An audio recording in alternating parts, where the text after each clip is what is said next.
আল্লাহ আমার রব, এই রবি আমার সব।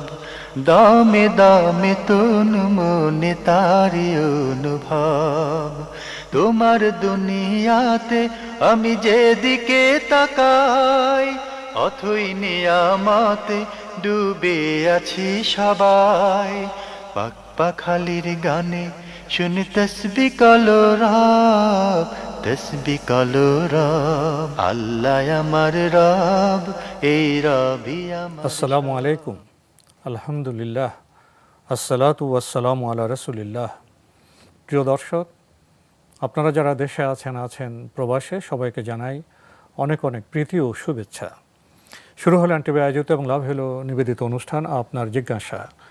আপনাদের সাথে আছি আমি জয়নুল আবেদিন আজাদ, আর আপনাদের মনোজাগা প্রশ্নের জিজ্ঞাসার জবাব দিচ্ছেন বিশিষ্ট আলেম ডক্টর মোহাম্মদ সাইফুল্লাহ। আসসালামু আলাইকুম ওয়া রাহমাতুল্লাহি ওয়া বারাকাতুহু। শুরুতেই একটি ইমেল পাঠিয়েছেন মাহিদুর রহমান, উত্তরা, ঢাকা থেকে। লিখেছেন, সূরা বাকারা পড়লে কয়দিন জিন শয়তান ঘরে প্রবেশ করতে পারে না? এই ধরনের বক্তব্য হাদিসের কোথাও আসেনি। 5 দিন বা 10 দিন 7 দিন জিন শয়তান ঘরে প্রবেশ করতে পারবে না, এই ধরনের কোনো কথা হাদিসের মধ্যে আসেনি। জি, আমি বলতে পারবো না। জি, তো সূরা বাকারা পড়লে কোনো ফায়দা আছে? হ্যাঁ, ফায়দা হয়েছে। সেটা হচ্ছে সূরা বাকারা যেখানে পড়া হয়ে থাকে সেখানে জিন অনিষ্ট থেকে তারা মুক্তি পেতে পারে।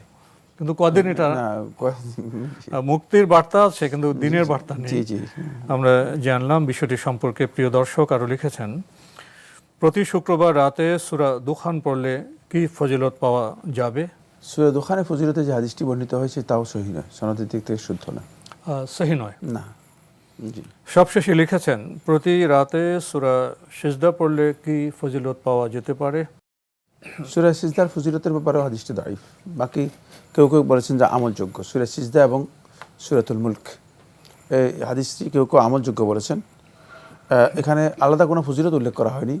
তবে এই দুটি সূরা রাত্রিবেলায় রাসূলুল্লাহ সাল্লাল্লাহু আলাইহি ওয়াসাল্লাম পড়েছেন মর্মে যে রেওয়ায়তটি রয়েছে, এই রেওয়ায়তটি সনদের দিক থেকে দুর্বল। সূরা আস-সিজদা, হামিম আস-সিজদা, এটাও সনদের দিক থেকে দুর্বল। বাকি কেউ কেউ আমল করেন।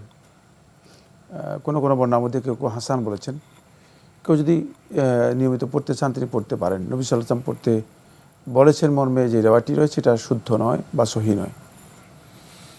আমরা জানলাম বিষয়টি সম্পর্কে। প্রিয় দর্শক, আমাদের হাতে আরও একটি ইমেল পাঠিয়েছেন জোহরা।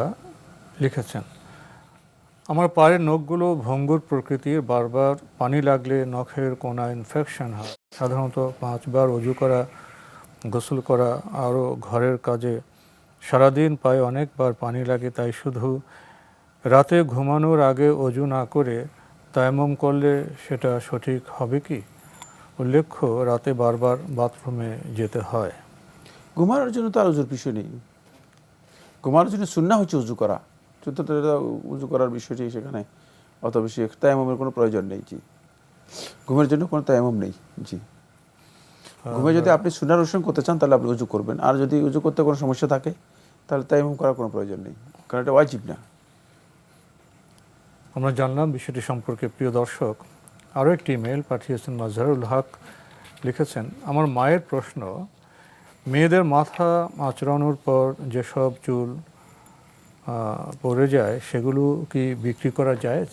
আলেমগণ এই মাসআলার মধ্যে দ্বিমত পোষণ করেছেন। মানে আলেমদের ইখতিলাফ রয়েছে, মত পার্থক্য রয়েছে। একদল উলামায়ে কেরাম বলেছেন চুল এভাবে বিক্রি করা জায়েজ নেই। আরেকদল উলামায়ে কেরাম বলেছেন যে চুল বিক্রি করা জায়েজ আছে। এই ধরনের চুল যেগুলো যেমন চুল কাটার পরে, পুরুষদের চুল কাটার পরে অনেক অনেক চুল হয়ে যায় না, তারপরে নারীদের যে সমস্ত চুল পড়ে যায় এরকম, পুরুষদের চুল কাটার পরে দেখা যায় মানে এক বস্তা চুল হয়ে গিয়েছে। তখন এই চুলগুলো কি করবে? এগুলো যদি কোনো কাজে লাগাতে পারে তাহলে এগুলো দিয়ে হয়তো বৈধ কাজ করা যেতে পারে। চুল দিয়ে মনে করেন ব্রাশ তৈরি করা যেতে পারে, চুল দিয়ে আরও অন্য কোনো কাজ করা যেতে পারে। সেক্ষেত্রে যদি বৈধ কাজে এই চুলগুলো ব্যবহার করা হয়ে থাকে তাহলে এগুলো যেহেতু ওয়েস্টেজ ফেলে দেওয়া হবে, যদি কেউ বিক্রি করে বিশুদ্ধ বক্তব্য অনুযায়ী তার বিক্রি করা জায়েজ যদিও আমি বলেছি যে আলেমরা দ্বিমত পোষণ করেছেন এবং আলেমদের ইখতিলাফ হয়েছে, তবে অবশ্যই জানতে হবে যে যেটা যে এটিকে আসলে কোনো বৈধ কাজের জন্য নিচ্ছে নাকি অবৈধ কোনো কাজের জন্য নিচ্ছে। অবৈধ কোনো কাজের জন্য হয়ে তাহলে এই ধরনের চুল বিক্রি করা জায়েজ নেই। কারণ যদি চুল বিক্রি করার বিষয়টি আসে তাহলে এক পর্যায়ে দেখা যাবে যে মানুষ চুল বিক্রির জন্য বড় ধরনের প্রতিযোগিতা শুরু করবে, যেটা মায়ানমারে হচ্ছে। পৃথিবীর সবচেয়ে বেশি চুল বিক্রি হয়ে থাকে, অর্থাৎ চুল রপ্তানিকারক দেশ হচ্ছে মায়ানমার, এবং তারা প্রায় 600 কোটি ডলারের মতো তাদের প্রতি বছর ইনকাম আসে মর্মে আমাদের কাছে তথ্য রয়েছে শুধুমাত্র চুল বিক্রি।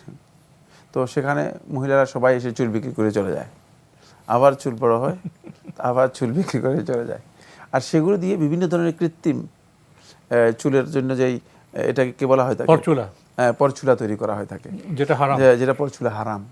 তো এই কারণে মূলত আলেমরা এটাকে নিষেধ করেছেন। আরেকটি বিষয় হচ্ছে মানুষের এই যে অতিরিক্ত অংশগুলো, এগুলোকে এটা দিয়ে ব্রাশ তৈরি করা অথবা নিম্নমানের কোনো কিছু তৈরি করা, এটাও একটা সম্মান হানির মতো। একজন মানুষ সম্মানিত, মানুষের অঙ্গ প্রত্যঙ্গ তো শরীরের অংশ, এটা মৃত্যুর পরেও মানুষ সম্মানিত। সুতরাং এই কারণেই আলেমরা এটাকে অপছন্দ করেছেন। কিন্তু যেহেতু নস্যে সুস্পষ্টভাবে কোনো দলিল আমার কাছে নেই, এই জন্য আমি তাহকিকে দেখেছি যে এটাকে হারাম বলার অথবা নিষিদ্ধ বলার কোনো যুক্তি অথবা কোনো দলিল সুস্পষ্ট নেই। তাই যদি কোনো বৈধ কাজের জন্য কোথাও ব্যবহার করে তাহলে সেটা বিক্রি করাও জায়েজ, কিন্তু বিক্রি করবে এটা ওয়েস্টেজ হয়ে গেছে, চুল কাটছে এরপরে কিন্তু যখন আমরা কথা বিক্রি বলবো তাহলে লোকেরা মনে করবে যে তাহলে যত চুল আছে সবগুলো বিক্রি, কারণ নারীদের চুল বিক্রি করা অথবা চুল কাটা হারাম। এটা খেয়াল রাখতে হবে যে এটা চুল বিক্রি করবে তাহলে কাদের, যাদের চুল কাটা বৈধ, অর্থাৎ পুরুষদের চুল বিক্রি করবে। কিন্তু দেখা গেছে যখন চুলের এই সুযোগটা দেওয়া হয়েছে, নারীদের চুল বড় হয় বেশি আর তারা চুলের পরিচর্যা করে বেশি, ফলে দেখা গিয়েছে যে বিভিন্ন দেশে, পৃথিবীর বিভিন্ন দেশে এখন চুলের রমরমা একটা ব্যবসা চালু হয়ে গেছে। এই কাজটি আসলে ওই কারণে খুব এটা কি বলা যায়, সাপোর্ট করার মতো বা অ্যাপ্রিসিয়েটেড কাজ নয়, এটাকে কোনোভাবে একজন ব্যক্তি সমর্থন করতে পারে অথবা সাপোর্ট দিতে পারে। আমরা জানলাম বিষয়টি সম্পর্কে। প্রিয় দর্শক, বিভিন্ন অনুষঙ্গে বিভিন্ন পর্যায়ে চুল বিক্রির অবস্থাটা কেমন হতে পারে একটা চিত্র আমরা পেলাম। আরও একটি ইমেল পাঠিয়েছেন মোহাম্মদ জুন্নু, লিখেছেন, আমার প্রশ্ন, 7 বার তাওবা, 3 বার সূরা ফাতিহা, 10 বার সূরা ইখলাস এবং 11 বার দরুদ শরীফ একসাথে পাঠ করলে একে ফাতিহা শরীফ বলা হয়, এটা কি হাদিস সম্মত? না, হাদিসে এর কিছুই নেই। হাদিস তো দূরের কথা, নবী সাল্লাল্লাহু আলাইহি ওয়াসাল্লাম সাহাবীদের আমল থেকেও এটা প্রমাণিত নয়, সালাফদের আমল থেকেও প্রমাণিত নয়, কোনো মাযহাবের বক্তব্য থেকেও প্রমাণিত নয়। এটি পথভ্রষ্ট, বিভ্রান্ত, হেদায়েতভ্রষ্ট হয়তো কোনো আকীদার অনুসারী ব্যক্তি নিজের মন গড়া তৈরি করেছে। এটা হলো প্রবৃত্তির অনুসরণ। 7 বার তওবা কি জিনিস? কিভাবে 7 বার তওবা করবে?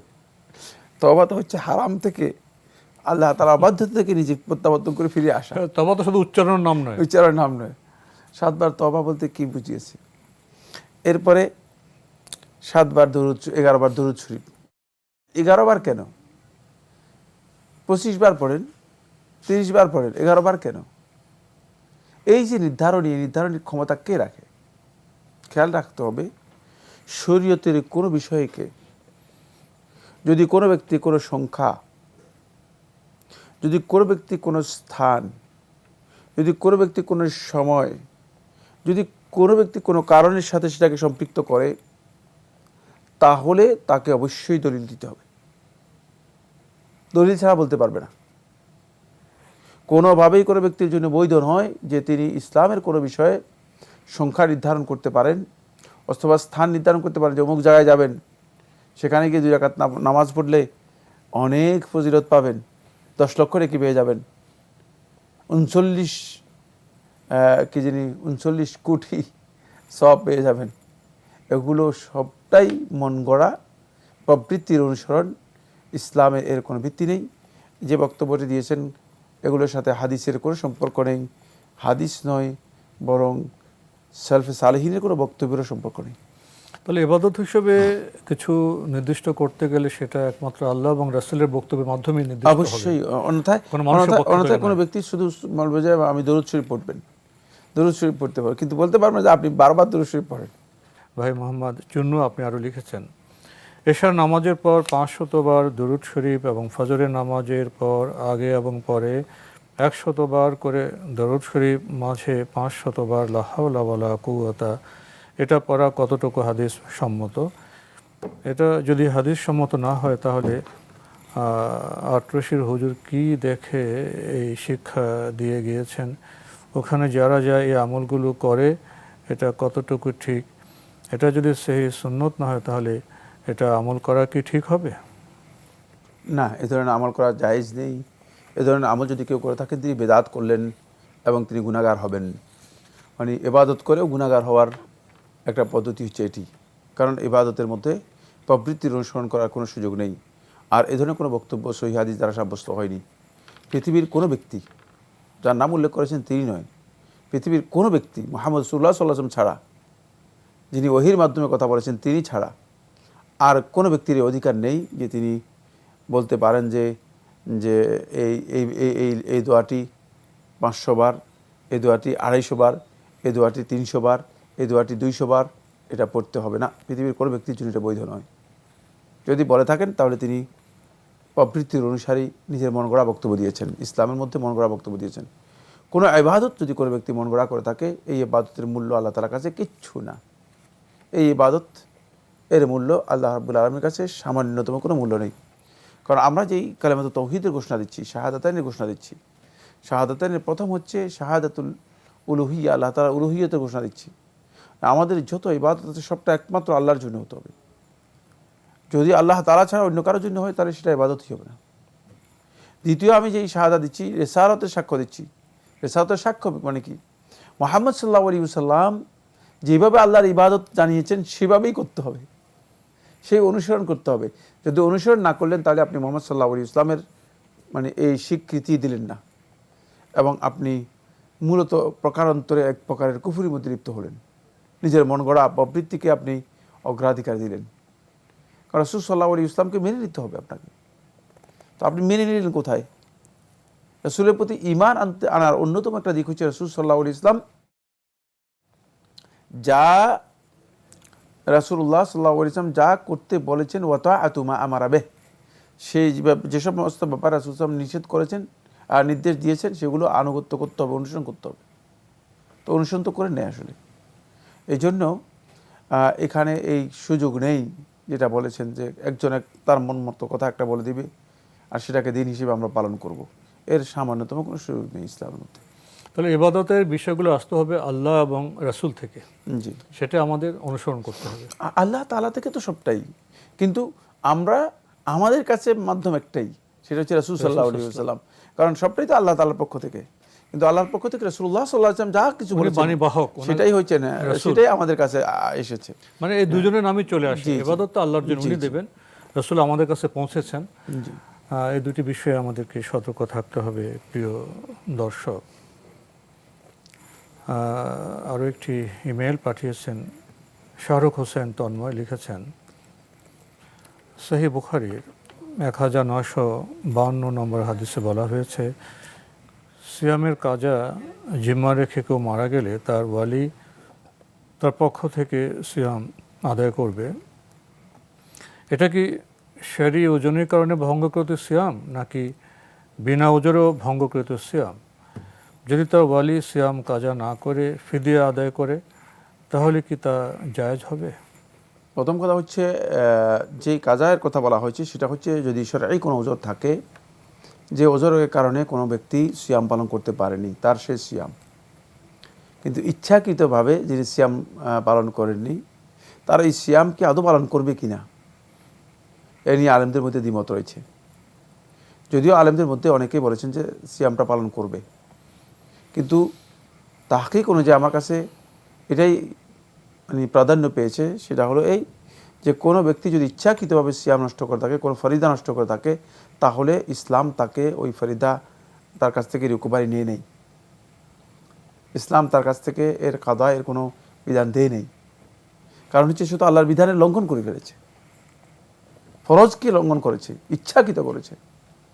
সুতরাং এর কাজা হয়ে গেলে তাহলে ওই ব্যক্তি 10 বছরের সিয়াম পালন করবে না, তারপরে 10 বছর পরে তিনি কি করবেন, মানে তার মন মতো ফিদিয়া দিয়ে দিবেন, অথবা তার মন মতো তিনি বলবেন যে সিয়াম পালন করব।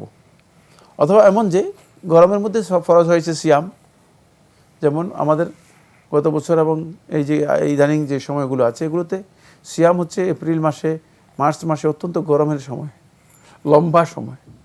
এখন করে ব্যক্তিতে বললো যে না, আমি এই রমজানের এই সময় সিয়াম পালন করব না, আমি শীতের সময় যখন দিনটা ছোট হয়ে যাবে, দিনটা কমে আসবে, তখন আমি সিয়াম পালন করব, তাহলে কি এটা কি একটা তামাশা? এটা কি দিন পালনের ক্ষেত্রে তামাশা হবে? না, নাউযুবিল্লাহ মিন যালিক। ইচ্ছাকৃতভাবে কোনো ব্যক্তি আল্লাহ তাআলার ফরিদাকে যদি লঙ্ঘন করে থাকে আদায়ের ক্ষেত্রে, তাহলে তার এই কাজটি কুফরে আমলি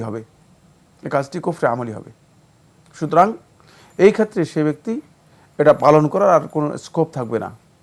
সে আল্লাহ তাআলার কাছে তওবা করবে এবং অধিক পরিমাণ নফল সিয়াম পালন করবে। যদি আল্লাহ তাআলা ক্ষমা করেন, অবশ্যই আল্লাহ তাআলার ক্ষমতা রয়েছে, ইয়াগফিরু লিমান ইয়াশা ওয়া ইউআযিবু মান ইয়াশা, যাকে ইচ্ছা তাকে ক্ষমা করবেন, যাকে ইচ্ছা আল্লাহ সুবহানাহু ওয়া তাআলা তাকে শাস্তি দেবেন।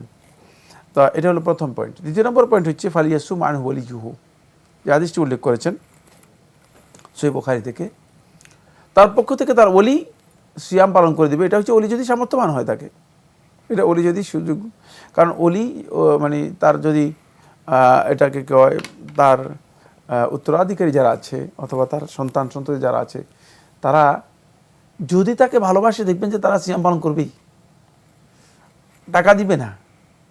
কারণ সিয়াম পালন করার ফিদিয়া দেয়া এক জিনিস নয়, ফিদিয়াটা হচ্ছে বিনিময়। সিয়ামের এগনিস্টে যেটা আপনি কি করছেন বিনিময় হিসেবে দিয়েছেন, সিয়ামের এগনিস্টে বিনিময় হিসেবে একটা জিনিস প্রদান করা আর সিয়ামটাকে রিকভার করে দেয়া, সিয়াম দিয়ে দুটা কি এক পর্যায়ের হবে কিনা প্রশ্নই আসে না। এই জন্য আল্লাহ রাসূল সাল্লাল্লাহু আলাইহি ওয়াসাল্লাম বলেছেন যে তার পক্ষ থেকে তার ওলি কি করবে, সিয়াম পালন করবে। হ্যাঁ, ওলি সিয়াম পালন করবে যদি ওলি সামর্থ্য থাকে, সিয়াম পালন করার মতো সামর্থ্য থাকে। কারণ এখানে একটা ভালোবাসার জায়গা আছে।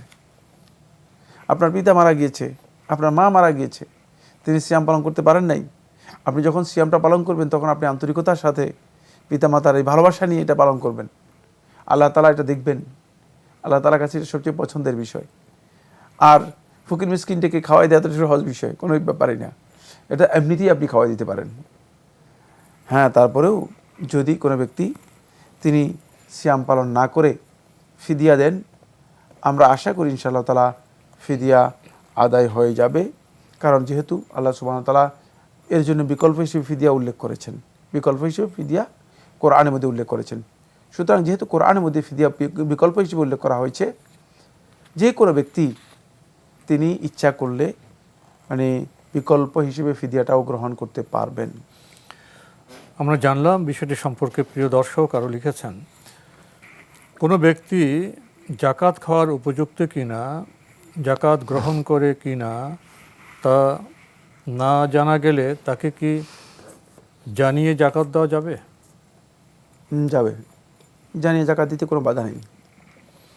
যদি আপনার এমন হয় যে তিনি আসলে জাকাত খান কিনা অথবা জাকাতের টাকা নেন কিনা, তাকে জানিয়ে দিতে পারবেন। জি।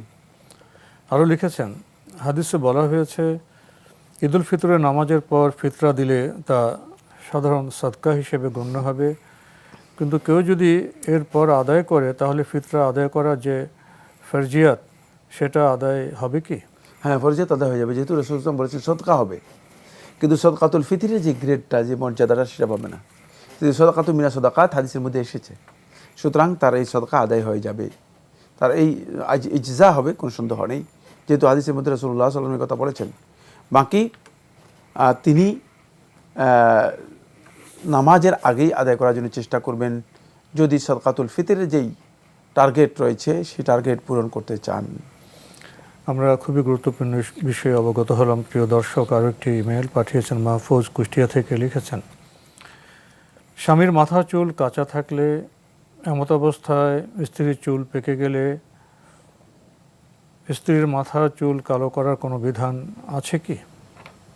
এখানে প্রশ্ন করা দরকার ছিল সেটা হলো যে কারো মাথার চুল যদি কোনো কারণে সাদা হয়ে যায়, অসুস্থতার কারণে অথবা পরিবেশের কারণে অথবা পানির কারণে, অনেক সময় পানির কারণেও মাথার চুল পড়েও যায়, সাদা হয়ে যায়, অথবা তাপমাত্রার কারণে ইত্যাদি কারণে মানুষের মাথার চুল কী হয়, মানে কালো চুল সাদা হয়ে যায়। সেক্ষেত্রে অসুস্থতার কারণে যদি কোনো ব্যক্তির চুল সাদা হয়ে যায়, তার জন্য যাই যাচ্ছে তিনি এটাকে অন্য কালার করতে পারবেন। সেক্ষেত্রে রাসূলুল্লাহ সাল্লাল্লাহু আলাইহি ওয়াসাল্লাম একটা দিক নির্দেশনা দিয়েছেন, সেটা হলো পরিপূর্ণ কালো যেটা, এটাকে পরিহার করা, বর্জন করা। কিন্তু যদি কেউ কালো করেন, এটাও আলেমদের একদল ওলামায়ে কেরাম এটাকে বলেছেন জায়েজ, তবে মাকরুহ হবে। কিন্তু উত্তম হচ্ছে কালোকে বর্জন করা, যেহেতু রাসূলুল্লাহ সাল্লাল্লাহু আলাইহি ওয়াসাল্লাম যেখানে এটাকে পরিবর্তন করার কথা অথবা করার কথা বলেছেন, গায়্যিরুহু, তোমরা এটাকে পরিবর্তন করে দাও, সেই কথার মধ্যে রাসূলুল্লাহ সাল্লাল্লাহু আলাইহি ওয়াসাল্লাম কথা বলেছেন যে ওয়াজান্নিবুস সাওয়াদ, তোমরা কালোটাকে পরিহার করো। এই জন্য যেটা পরিপূর্ণ কালো সেটাকে বর্জন করে তিনি মানে অন্য যে কালারগুলো আছে সেগুলো ব্যবহার করতে পারবেন। এটি ইসলামী শরীয়তে নিষিদ্ধ নয়। জি, তো আজকে আমাদের এখানে শেষ করতে হচ্ছে। আপনাকে অনেক ধন্যবাদ। আপনাকে অনেক ধন্যবাদ। প্রিয় দর্শক, আমরা দেখছিলাম এনটিভি আয়োজিত এবং লাভেল নিবেদিত অনুষ্ঠান আপনার জিজ্ঞাসা। আমাদের এই অনুষ্ঠান আপনারা এনটিভি অনলাইনেও দেখতে পারবেন, ভিজিট করুন www.ntvbd.com। এছাড়া ইউটিউবে এবং আমাদের ভেরিফাইড ফেসবুক পেজে অনুষ্ঠান দেখতে পারবেন। আজকের শেষের প্রশ্নে আমরা উপলব্ধি করলাম আমাদের জীবন কত বিচিত্র, কত প্রসঙ্গ চলে আসে, ছোট বড় কত কিছু। চুল সাদা হলে কালো করা যাবে কিনা, কালো করলে কী হবে সেটাও জানলাম, এবং কালোর কাছাকাছি বা অন্য রং করার সহজ বিষয়টা আমরা জানলাম। উপলব্ধি করলাম জীবনযাপনের সব ক্ষেত্রে ইসলামে রয়েছে বক্তব্য, রয়েছে সমাধান। চিঠি লিখুন, প্রশ্ন পাঠান আমাদের ঠিকানায়। পরিচালক আপনার জিজ্ঞাসা, এনটিভি, বিএসসিসি ভবন, 7ম তলা, 102 কাজী নজরুল ইসলাম অ্যাভিনিউ, কারওয়ান বাজার, ঢাকা 1215। ইমেল অ্যাড্রেস আপনার জিজ্ঞাসা @ntvbd.com। মহান আল্লাহ আমাদের সবাইকে নিরাপদে রাখুন শান্তিতে। আসসালামু আলাইকুম। আল্লাহ আমার রব, এই রবি আমার সব, দামে দামে তুন মনে তারি অনুভব।